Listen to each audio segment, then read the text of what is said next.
Teenage Mutant Ninja Turtles Out of the Shadows. I'm going to say right off the bat, spoilers, because we'll probably be talking about nothing but spoilers. I don't know. There's a lot of things in the trailer. They show Krang and Bebop and Rocksteady in the shower. In the shower. In the shower. That would be awesome. There you go. In the trailer, I meant to say. I don't know where that came from. But they show it in the trailer, so...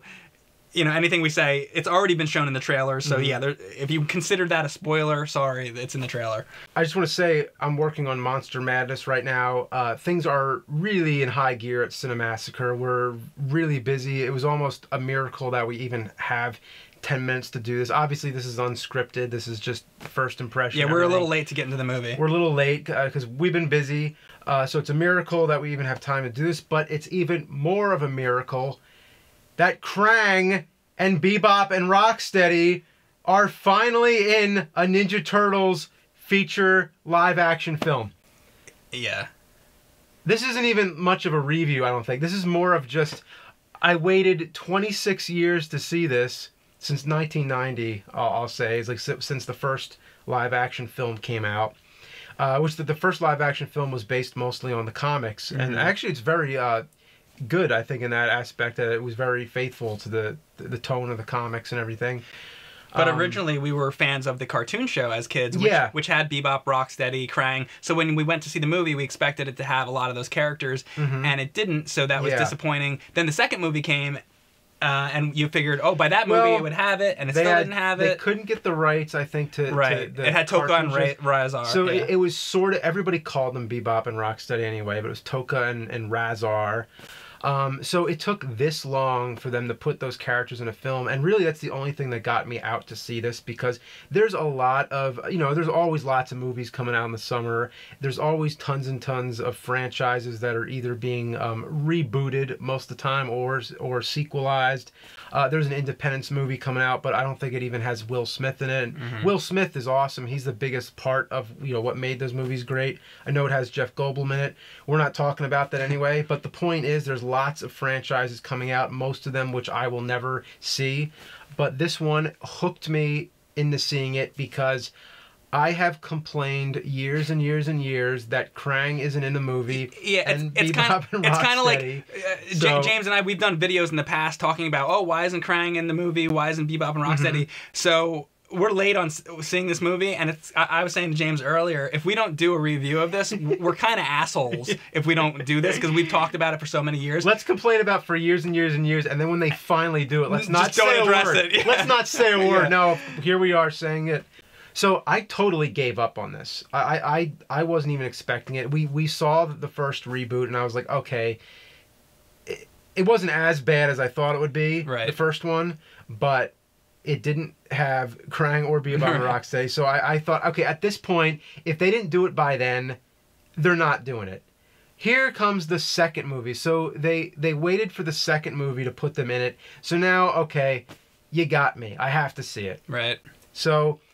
And they're going to do the same thing for the third movie, I think, because in this movie you see the Technodrome, but it's flying in the air. My guess is that we're going to get to see even more stuff from the franchise that has not been included yet. They're just going to keep bringing... You think we might see, like, Rat King or Leatherhead? Right, they're going to... And that's what's going to keep us coming to the theaters. Here's the thing. Like, I know we associate this with Michael Bay, but he's not the director on this. It's a Platinum Dunes movie, but the Transformers movies, I think, just progressively got worse and worse and worse. Yeah. And especially that last one, the fourth one, was horrible. Terrible movie. That was god-awful. And every single time I feel like I got suckered into seeing it, where, oh, the Dinobots are going to be in this one? Okay, guess I have to see it. So I think this is not at all associated with Transformers. No. Because we always use the name Michael Bay. It's another Michael Bay movie. I don't really think it has much to do with that. I think this is sort of a separate thing. I feel like, basically I feel like what's wrong with the Transformers movies is not... applicable to this. These aren't as bad, I don't think. Right, no. I don't think that this movie was great, but it was entertaining. I think it did exactly what it needed to do. Like, if I was a kid seeing this, I think I would have loved it. I agree, actually. I thought that this movie was actually much better than I thought it was going to be. I liked it better than the first movie, the one that came out a couple years ago. I did not think it was as good as the 1990 movie, and the main reason I think that this movie fails in comparison to the 1990 movie is I think the 1990 film had a lot of heart and soul to the characters, where this, not to say that this movie didn't have any, it had a little bit, but it didn't evoke very much of an emotional response at any point, where the 1990s film, I think, was able to capture that. That is true, and I think that people who haven't seen that in a long time probably don't know what you mean. They probably think, like, what is emotional about a Turtles movie? It really is, actually. The first movie has some tear-jerking parts in it. I remember the line where Splinter says, all fathers care about their sons, because they're trying to find Splinter, and Raphael gets, you know, he's like in a coma, basically, right, and like that they're waiting for him to come back. They're actually... There's actually some drama to it. The first movie is way better than I think most people remember it to be, because I think they usually associate it with the sequels and with all the one-liners and all the really The second one's really ridiculous. The third one's just a bad movie. But the first one's legitimately a pretty good, you know, movie. It is, and it is based right out of scenes from the comics. So that's where I think this new movie fails, in that it's not as good as that. But this movie isn't bad. The action is good. Yeah. The effects are pretty good. Yeah, I prefer the Jim Henson suits, but still, they did a good job for this. Bebop and Rocksteady. We got to mention them. Yep. It was cool to see them bring it back to how it was in the original cartoon, like the first episode, how Bebop and Rocksteady were humans. They get turned into the warthog and the rhinoceros. I thought that they were pretty well done. They had some had some funny lines in there. There's one part where they like look down their pants and they're like, "Oh yeah," you know. Well, here's the perfect example right there. Is that they're true to the original characters. Bebop, Rocksteady, Krang. They were all. The personalities were all there. They looked like what they were supposed to look like. The difference between this and the Transformers movies is that with the Transformers movies, they just go completely just off the wall. They just completely make up something different. It's like those movies are just mush. You can't even pay attention to what's going on. Like the only things that connect it to the original characters are the names sometimes. I mean, sure, okay, some of them are close enough. Like Optimus Prime, yeah, okay, and it's Peter Cullen doing the voice and everything. But sometimes they'll take a character like, you know, a Devastator, which is just a blob of fucking trash, you know. One thing that I don't like that they do about those movies is that they make Spike really the main character of those movies, where if you watch any episode of the cartoon, the, you know, Optimus or one of the Transformers is the focal point. In the Turtles movie, this Turtles movie at least, sure, they have April O'Neil in there, they have Vernon in there, and they're pretty big parts of the movie, but it doesn't lose sight of the fact that the Turtles themselves are the main focus point of the movie. So I think that that's good that the movie actually follows who it's supposed to follow, which is the Turtles. Krang is mostly at the end. He does appear in one scene near the beginning, but the rest of him is at the end of the film. They save him for the end mostly. When he is, it's good. I mean, it is. When he's fighting the Turtles and everything, that's kind of like, you didn't even see the Turtles fight Krang that much in the show, you know? Well, you just mentioned that, and I want to bring this up. In this movie, there was a really, really awesome sort of fan nod or tribute. One of my favorite episodes of the Ninja Turtles TV show. I think it's the season finale of the third season, and they climb up into the Technodrome, and they get inside, and they're fighting Krang, which did not happen a lot in the series. And I remember a part where Krang actually, his hand goes in and like a ball and chain or something come out. There's a quick shot in this movie where Leonardo cuts off Krang's hand, and Krang then sucks in a new weapon into his arm. Yeah, and it's about the robot. Yeah, of course, the robot form. Just to be clear, that's all. And he sucks in a new weapon onto his arm, and it's the same weapon from that cartoon. I thought that was a great little nod to the cartoon. I was really happy to see that. The Technodrome itself, when it came out of the sky, I thought that the Turtles would stop it, and then it would fall out of the sky, and then end up going under the earth. Yeah. That doesn't happen. Well, in the trailer, it's so brief, you don't really know exactly what's happening. Like, I was surprised that the Technodrome looked like the Technodrome. It really did. It even had the eye. Yeah, it had the eye.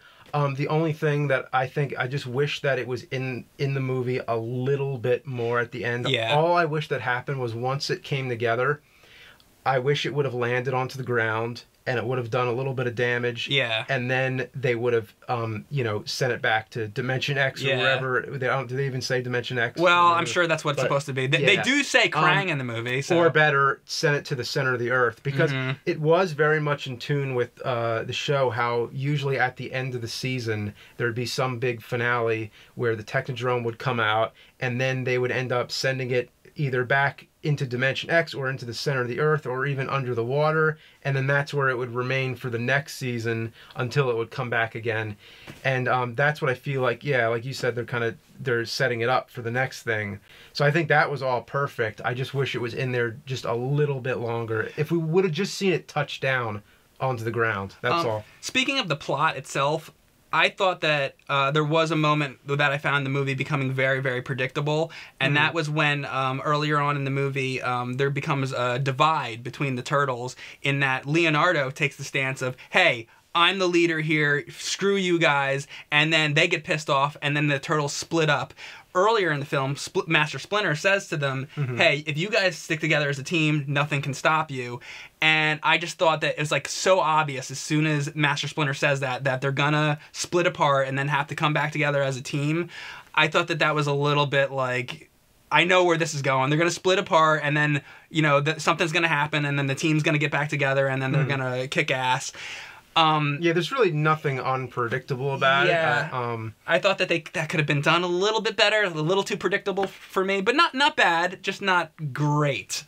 And I know we talked about Krang enough, but just to reiterate how exciting it was to see Krang on the screen, I didn't expect this. I was kind of thinking, okay, like there'd be a quick shot of him or something? Maybe, because he's in the trailer so briefly, and it was kind of debatable even if it is Krang.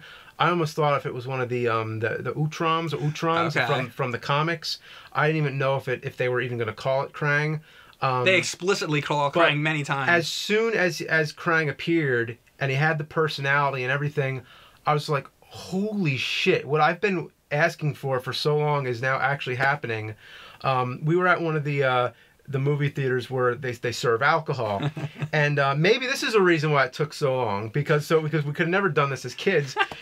We took a shot when Krang appeared. That's how big of a moment this was for us. We did. So and I didn't expect to get excited over a giant brain, but that's what happened. I think that was the one big surprise where it kind of just, it really it excited me more than I thought. You know what actually made that moment for me? Not just the fact that you saw Krang, but what they did with it, actually. Krang, actually, his robot body has to punch him into his stomach. So not only did we finally get to see Krang, but it was actually a funny moment. And those little like slapstick moments like that's a big part of the show. It was. And it was very much in tune. Like they didn't take it too seriously. They made it a little cartoony and a little humorous, which was great. I wish that the four villains, Shredder, Krang, Bebop, Rocksteady, I wish they shared more scenes together because in the show they were almost like a dysfunctional family. Right. That Krang and Shredder were almost like the mom and dad sort of. Right. So I wish that they played that up a little more. I mean, I don't think it had to go like full comedy. There was a little humorous moment that I noticed that with Bebop, I think it was, he was kind of sucking in spaghetti on his face, and then Shredder kind of looks over at one point. He was like, he gives kind of a look. Yeah, it wasn't as ridiculous as in the cartoon, but they were kind of throwing some humor in there, so that was good. They got it all in there. So it is great that they included some funny moments like that. But there was one moment with Bebop and Rocksteady that I thought was a little too cheap. And that was when, I forget if it was Rocksteady or whoever it was, but at one point in the movie they fart. And I thought that moment was a little too cheap. I think it came during a scene that was a little boring. So I thought that they threw in a fart joke just to keep the kids' interest. But I think that's kind of disrespectful to the kids because I think kids are smarter than you think they are.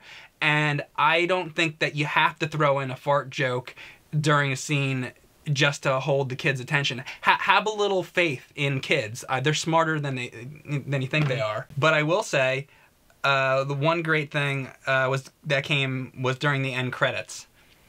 And that was that they showed the theme song. They played the theme song. Oh my God. They played the Ninja Turtles theme song. What other franchise movie nowadays can you think of that actually pays respects to its theme song? Yeah, not many. So it was great. Well, you know what? They did that with the Star Trek movie, the J.J. Abrams movie. At the end of it, they actually play the theme song to the original Star Trek. So I guess they do it sometimes. But you're right. A lot of times, I think one of the things that you're talking about is with the Batman movies, how they don't use the Danny Elfman theme or any of that anymore. It's gone, yeah. And there's a lot of movies where they've forgotten the theme. How about the Godzilla movie? Where's dun, dun, dun, dun, do you mean the Legendary Pictures one? Yeah, you know. So theme songs are something that I think they need to bring back. Yeah, it's such a big part, to the Superman. I mean, Superman has one of the greatest. Oh my God, the John Williams. Yeah, just to reiterate, I didn't think it was great. I think if you look at it one way, it's a mediocre film, but it was entertaining enough. It did what it needed to do, and if you stop and think about it, like movies are always made for. Now they're made for the present time. Like most movies are made for this weekend when it comes out. It makes its money and then it just goes into the past. And there's very few films that are meant to be watched years and years from now to go back to. So I don't think this is it. This is one of those. But that's a good point. I probably won't be watching this movie 5 years from now. Yeah, but I think for the present time, it did what it needed to do.